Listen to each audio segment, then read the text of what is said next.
Welcome to On the Edge with JP Devine from Central Maine Sunday.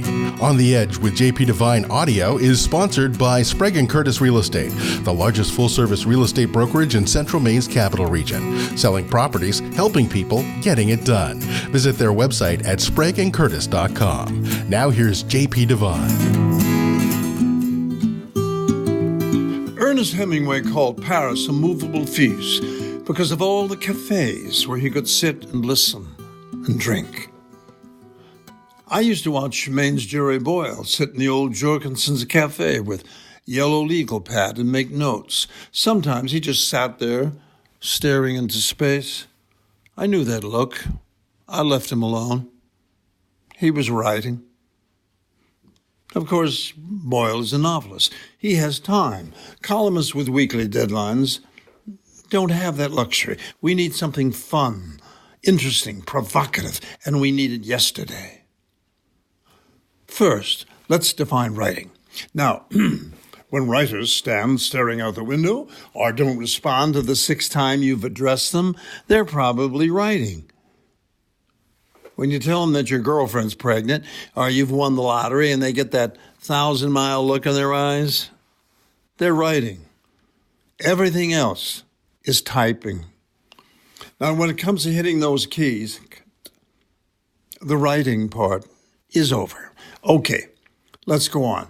Desks and offices are for the typing, but when the well is dry, you have to go to the street. You have to find a cafe. Voices are required. Months ago, when I began this series, in the big glass hall of the Toyota display room, it was very quiet there, like the chapel in a hospital. It worked so well for me that I took to going there even when my car was healthy. I watched couples debating finances with sales, making notes and ripping them up, walking around and around their car, their first, rubbing and touching. So I got a good column out of that. And it was written right there. Then I started typing. Now, when the Toyota folks got wise to me, I discovered the local Starbucks coffee house in another part of town. In the fall and winter months, the limited brown space at Starbucks is largely colonized by Colby students and faculty tethered to their laptops in academic silence, glasses aglow with blue light, earplugs smothering the world. On warmer summer days, I may sit out under the umbrella-covered tables on the veranda with a splendid view of Walmart. Eyes closed behind sunglasses, waiting for an idea to float in. A girl at the next table tells her boyfriend in a sharp, audible whisper that it's all over. He objects. She slams her hand on the table, takes her dog, and walks away. Now, I know what John Cheever or Philip Roth would do with that. Novelists, with time. When an idea arrives, one with meat that will produce a column with legs, I pull it in and I retreat to the quiet of my car, lock onto Starbucks Wi-Fi, and type. When the winds blow cold, clouds darken, and the icy, Starbuckian corporate hands take away the tables and the umbrellas, I retreat to my next cafe. My phone store.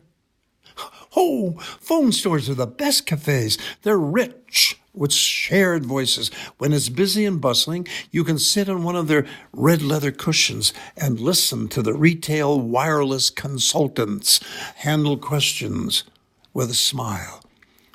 Most customers don't ask about 5G. The questions are basic, human. The middle-aged woman whose hair is green in front, orange on the side with a swoop of blue on top asks, "Does it come in melon?" You mean like watermelon? No.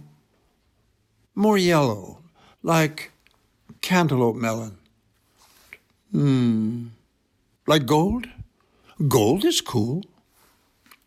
When she gets her choice, she will be, like every customer, escorted to the door and thanked for her purchase. Some of the conversations are touching. Two grandparents, probably long retired, living on a Social Security check, a meager pension, sit beside their teenage granddaughter for whom they're buying her first cell phone for her birthday. She explains how it works, why it's so important. She rattles off the names of 6 friends who have them. They listen and nod. An aging rural gentleman sporting a gray beard he's had since it was blonde and a well-worn feed store baseball cap is moving from one brand to another, touching, rubbing, frowning. He grumbles to me about his problems with one brand. Damn thing never worked right. Piece of junk. I'd never buy another one. Still, he's here, looking for another one. With his sweet wife standing aside, rubbing her arthritic hands and trying to be invisible. She looks like she'd prefer a new washing machine, maybe a new comfortable chair.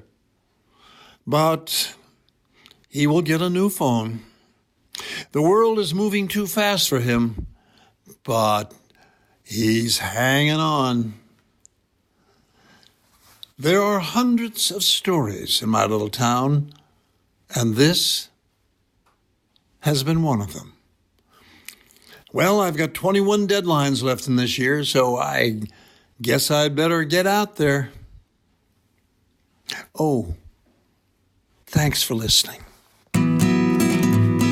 On the Edge with JP Devine is sponsored by Sprague & Curtis Real Estate, the largest full-service real estate brokerage in Central Maine's capital region. Selling properties, helping people, getting it done. Visit their website at spragueandcurtis.com. Make sure you pick up Central Maine Sunday this week wherever newspapers are sold, and visit our website at centralmaine.com.